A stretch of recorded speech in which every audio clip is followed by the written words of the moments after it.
Well, welcome to the Saturation Podcast, where we have discussions with church leaders about the life of faith and the mission of the church. My guest today, I'm Levi, Pancake. I serve as a local church pastor in Syracuse, New York, and I was so eager to talk about my guest, I just overlooked myself. I'm honored. My guest today is a dear friend, fellow pastor, not in the same church. You're a few hours from where we are, but TJ Freeman. I'm going to give you the opportunity to introduce yourself and explain a little bit of your history, and then I'll ask you some more questions after that. Okay, sounds good. Well, thanks, Levi. My name is TJ Freeman. I'm the senior pastor at Christ Church in Wellsboro, Pennsylvania. Wellsboro is a rural town. Almost nobody's ever heard of it unless you happen to like small, obscure Grand Canyons. Okay. We have one of those. I've been there as the senior pastor for almost 12 years now. Okay. Came out of a context in Southwest Florida that was very different, much more vibrant and exciting, and people had heard of it, and came to rural Pennsylvania and really struggled with that for a season. Happy to be at the church, not so happy to be kind of out in the middle of nowhere, which is part of what I think we'll get into here in a little bit. But I'm married to Katie. We've been married almost 20 years. We have 4 kids, and just glad to be here with you today. Well, thanks for being here. Yeah, I did want to talk today about applying some of these saturation church planning convictions about the nature and purpose of the church and how they get fleshed out in a rural context. And I know not only is it a burden and passion of yours to see rural communities have access to the gospel through healthy churches, and it's something that you've been doing over the last decade. And I think the Lord in his kindness and grace has allowed you and many others to see a lot of fruit in that. So you mentioned your role and where you came from, but explain for just a couple minutes your interactions, particularly with these convictions, which most of our listeners will have heard, share, trying to implement all over the globe.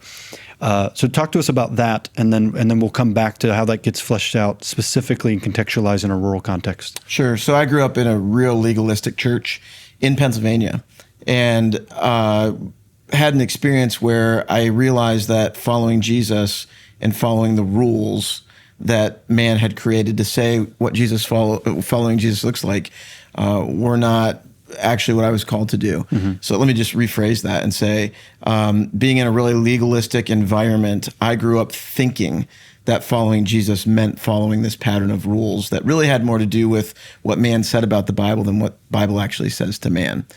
And when I realized that that was the case, it was kind of the classic situation where the pendulum swings the other way. And I went, man, this has been an encumbrance that I've dealt with my entire life, and I think it's been a barrier to people coming to Christ. So I want to remove all the barriers and just tell people that Jesus loves you, and all you have to do is love him. And just kind of went too far. Anyway, in the middle of that, became a church planter in Southwest Florida, and as a church planter in Southwest Florida in the early 2000s. It was a competitive environment. There were a lot of people planting churches. And I started to develop this thought that I never would have verbalized, but in the back of my mind that said, other churches are competition, and I need to find a way to draw people in that's maybe a little more significant than whatever the competition's doing. Never would have put those words to it, but that's definitely how it was playing out in my head. And then insert Dwight Smith into that scenario. I was invited by Summit Church in Fort Myers to attend some training where Dwight was talking about some of these convictions. And one of the first things he said is that other churches are not competition. Mm-hmm. And that really resonated with me because it just came to light in that moment that is how I had been thinking about other churches. He went on to teach on these values and convictions and outcomes. And it radically changed the way I thought about the local church, the way I thought about the church in general, even the way I thought about my own relationship with the Lord, having kind of processed some of those things together with him. That was my first exposure to anything in this vein, in this way of thinking at all. And it was absolutely life-changing and had a huge impact on my ministry as well. Thanks for sharing that. And you've... since you moved back to Wellsboro, you said over a decade ago, you have been leading a local church to be healthy, to be faithful, and been trying to implement many of these biblical convictions, but in a rural context.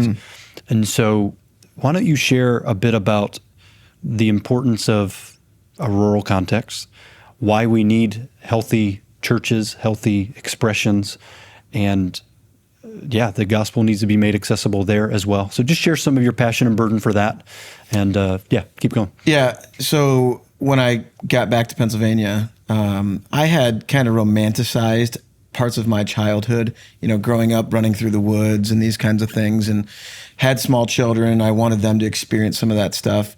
I had forgotten a lot of the things that made living in a rural place difficult, things that I didn't have to deal with living in a bigger environment. Something as silly as easy access to a Chick-fil-A. Yeah.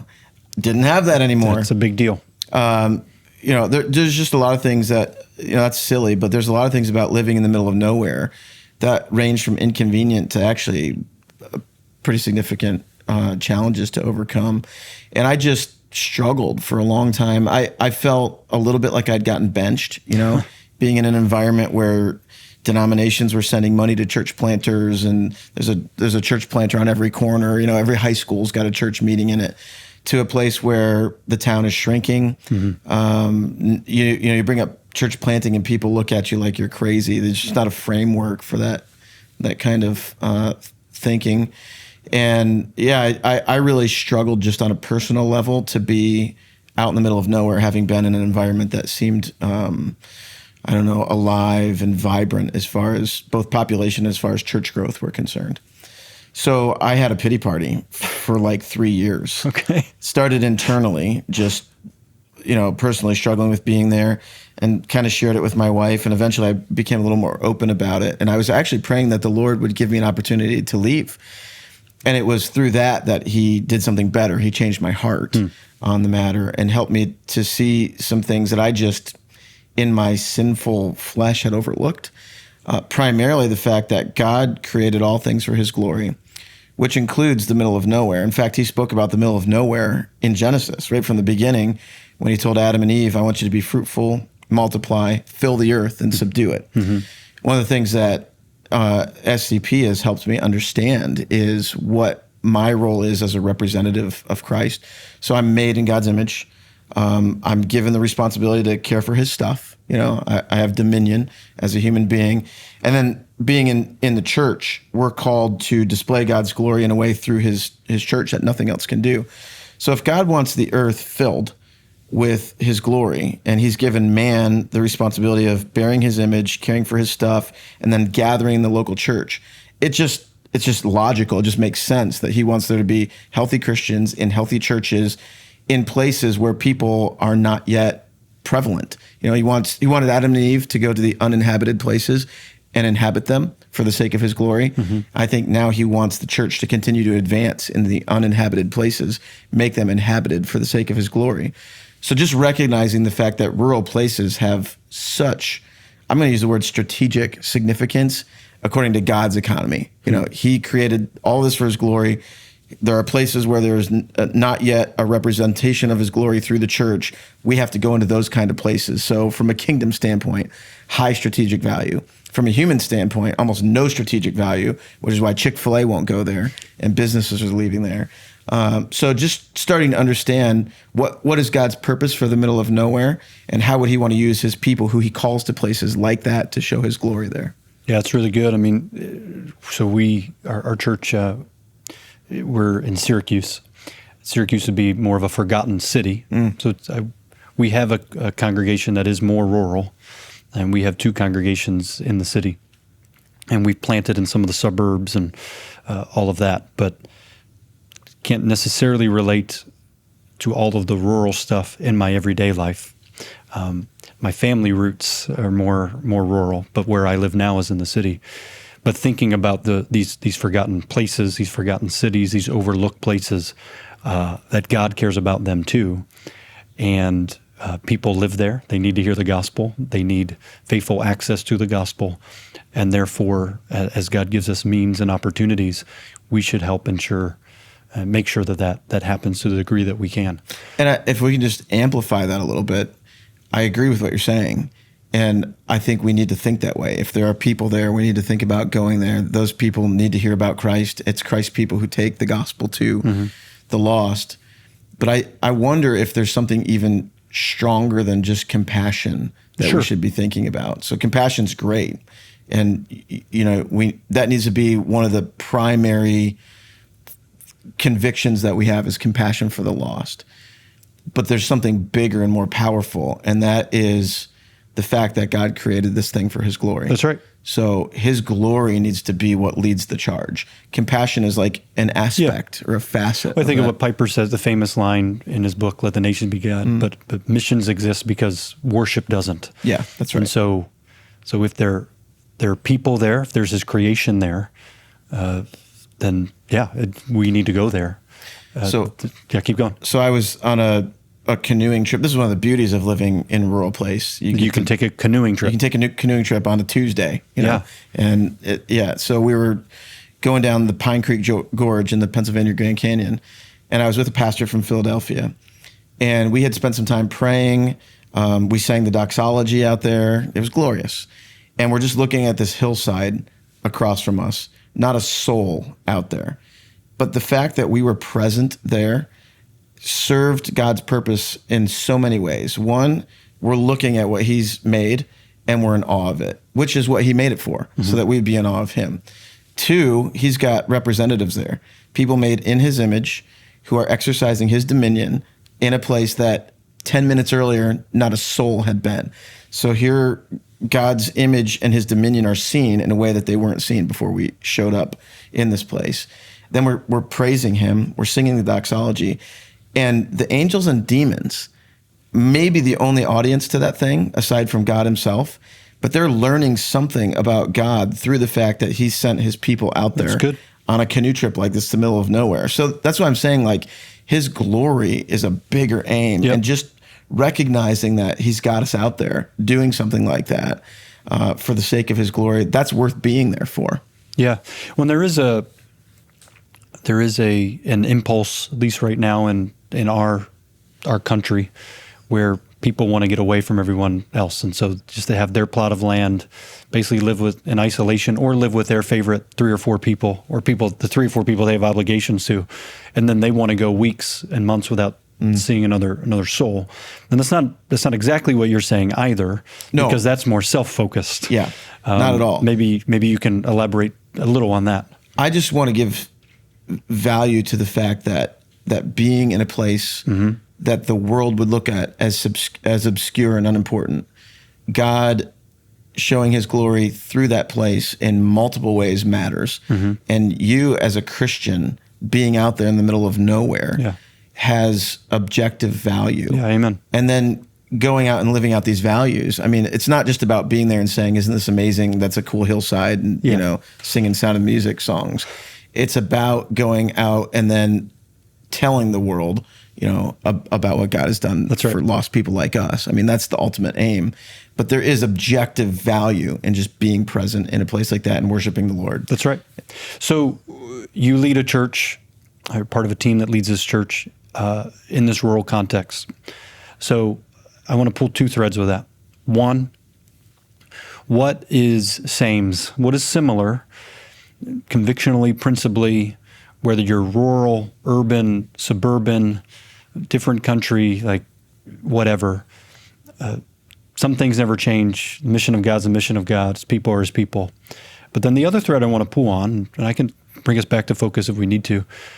You talked about the opportunities, but then what are some of the unique things about it? What are some of the challenges about doing ministry in a more rural context as well? So what's sames, and then what are some of the challenges or unique factors to it? I had a conversation the other day, and we were talking about some contextual differences, and I made the comment to you, rural is just a storefront for doing this kind of convictional work that we're talking about. And what I mean by that is, you have these contextual differences that you can dial in on, and you can label, this is rural ministry, this is urban ministry, whatever. It's all just a storefront for the same kind of work. You're just contextualizing the values, the convictions, and saying, these are the things that we need to get after. So when you say sames, I think the heart of it's all the same. The difference is I've got to look at the people that I'm around and figure out, how do I unlock the code to getting these convictions and these values to be understood and embraced by this group of people. So I think that's where you start to see some contextual differences. And that's one of our, I don't want to distract you, but that we talk about the importance of indigeneity. Indigeneity in bringing the gospel and contextualizing the gospel, oftentimes the gospel being received, the less barriers that are there, ethnic, language, etc., oftentimes the receptivity is higher. And so that becomes a primary focus of what we're doing around the world. When you're talking about contextualizing it, it's understanding that, and being indigenous in that place becomes really, really important. Yeah. There are ways that the people in my region think that are very different from the way the people in Syracuse think. And if they sniff out some of those differences and they don't see me as understanding them, they're going to be less likely to care about what I have to say, to think about what I have to say. But if they know that I love them, thinking about them, maybe I'm not exactly like them. For instance, is part of the reason I wanted to leave rural places growing up is because I didn't like wearing barn boots and camouflage all the time. Yeah. I'm trying to figure out if you're wearing barn boots. These are not barn boots, but they are boots. Okay, there you go. So I'm contextual enough. Yeah. But, I at least need to understand the culture enough to either embrace that or make fun of it in a winsome way. Yeah. But there's something about being from there or being invested in that place for a long period of time that opens up the opportunity to speak to people who live there in a way that I wouldn't have without that kind of equity, speaking that language, understanding the culture. And so it is what you say, it's just being indigenous to a place. Yep. And the receptivity goes up as a result of the equity that you've built through that. Yeah. So, indigeneity. I mean, anything else that you would say is same? I mean, I'm thinking particularly of, means of grace aren't changing. The disciplines of grace aren't changing. Those are going to be same no matter what. The convictions aren't changing. Right. But there are some unique opportunities, challenges that come to a rural context as well. Why don't you expound on that? Yeah. I think the saying is true. If you've seen one rural town, you've seen one rural town. So this is going to be pretty hyper contextual. But to make some generalizations, when you're thinking about rural ministry, you're thinking about mobilizing people who have not had access to a healthy church before.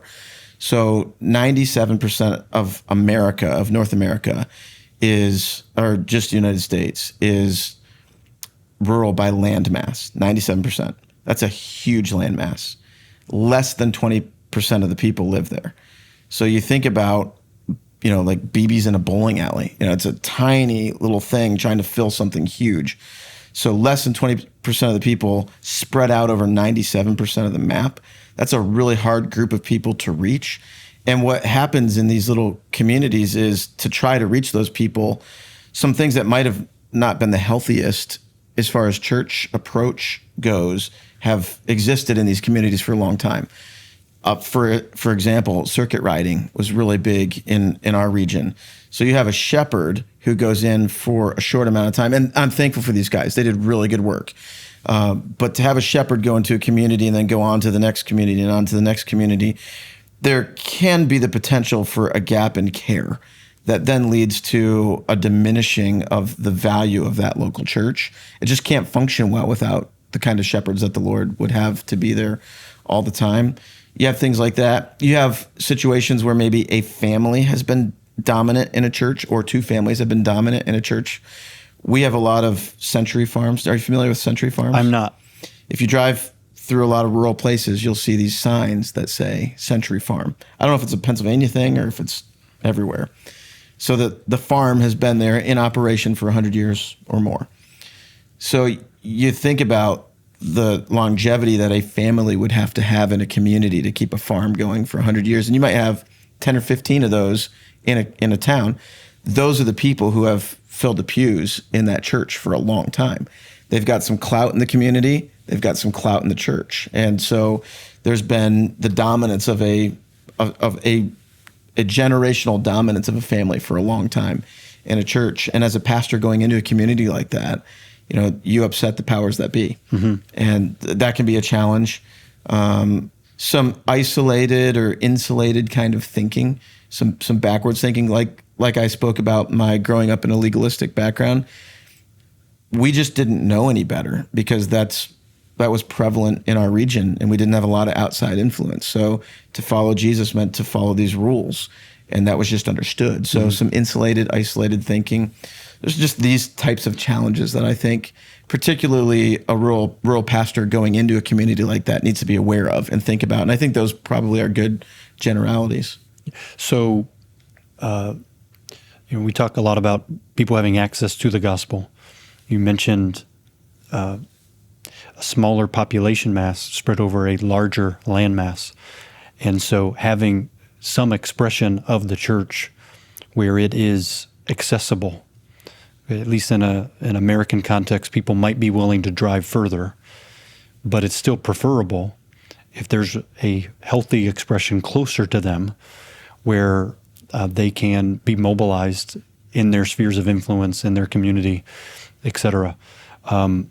With that said, I know you all have been praying, thinking, strategizing as to what that looks like in your bite-sized chunk of PA, Pennsylvania. But what are some things that you guys are trying to do to help meet that need where you are and help church leaders in other parts of the country and world to think through these things as well? Well, I think you're right on the preference of having a healthy expression of the church in a community so that people are not driving out. And it might go beyond preference. It might be going back to what I was saying about being out in the middle of nowhere and worshiping the Lord. He created that place for the display of his glory, and his glory is best seen through the presence of a local church that's healthy. Yep. So I think people need to think about that because it is convenient to get in the car and go to the bigger church somewhere else. We talk a lot about being in a decentralized framework and recognizing that we need to be going out, not collecting in the middle of somewhere. And that's very true in the rural community, but we're used to that. You're used to driving to Walmart. You're used to driving, for a lot of the things that you need. And it's not that big a deal to drive on Sunday. It just makes sense logically, strategically, from a man's standpoint, to say we'll pool the resources in a bigger community, maybe in the county seat town, and then ask everybody to go over there. I think saying, no, we're going to look at, like we think about the Dollar General, right? So the Dollar General doesn't care about the county seat town. They care about every little community out there. Like there's the joke when a Dollar General bag hits the ground, a new store just pops up, So they're blowing around, popping up all over the place. And they're in the weirdest places. Out around us, there's a Dollar General in places where no store would have thought of surviving previously. So they've just kind of cracked the code on, we're going to get out into the smallest possible population where we can survive. And if the Dollar General's willing to think about that, the church should totally be willing to think about that and then just steal their maps and do, go that way. So we've been thinking about that. How do we at least take that first bite out of this thing and say, how do we do everything we can to see a healthy church in every community with a Dollar General? So every rural community where there's a Dollar General, we want to see these convictions, these values. So we've just been meeting with guys in the rural church context and starting to walk them through some of these things in a really, I'd say, informal, kind of contextual sort of way, starting with something as simple as, can we just pray together about our region? And can we start thinking about what would it look like for you at your church to take accountability for your community? Maybe there's 500 people, maybe there's 2,000 people.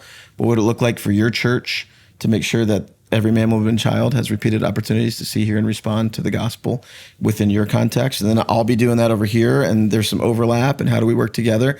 And then we start drilling down and saying, well, hey, what are some things that we'd actually like to see the Lord do? And if God got what he wanted for this place, what would that look like? Right. And how can we be a part of seeing that happen?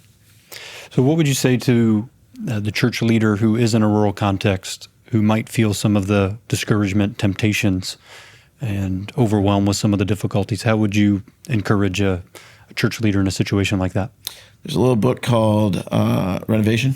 Okay. Yeah. Tell us more about that. Yeah, that's a helpful book. That I got in a super early form when I first met with the guys down in Southwest Florida. And it was really helpful to just start thinking through some of Dwight's work on how these convictions should shape our ministry instead of letting, I think, best practices shape our ministry. It's good. People can get that book at the website, scpglobal.org. There you go. Yeah. And it's just been really helpful. So I've just been sitting down with some guys and going, maybe we could read through this together.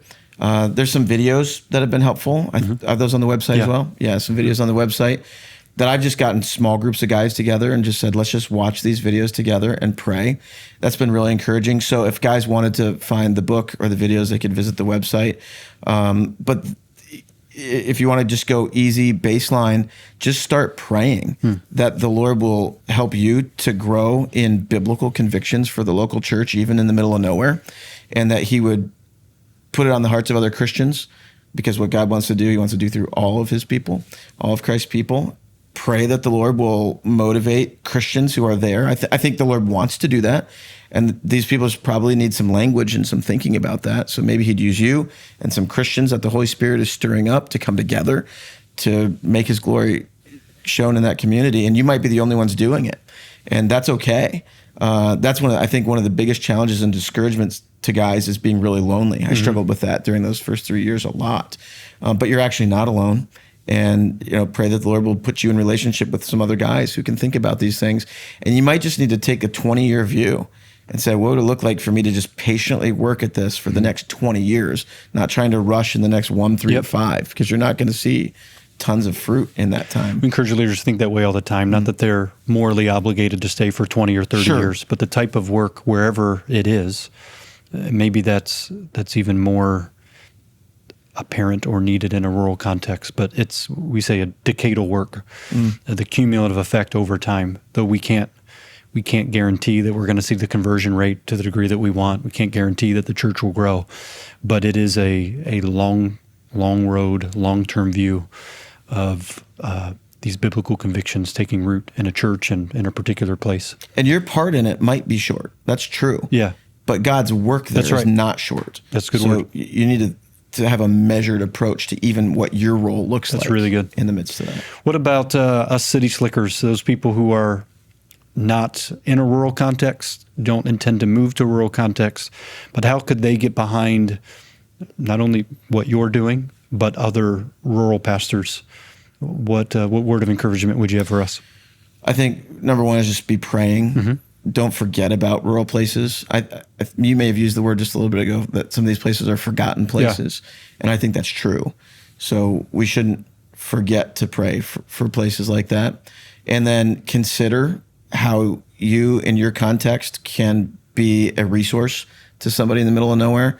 Resources are scarce in rural places. That's true about a lot of things. It's very true in the church, and so whether it's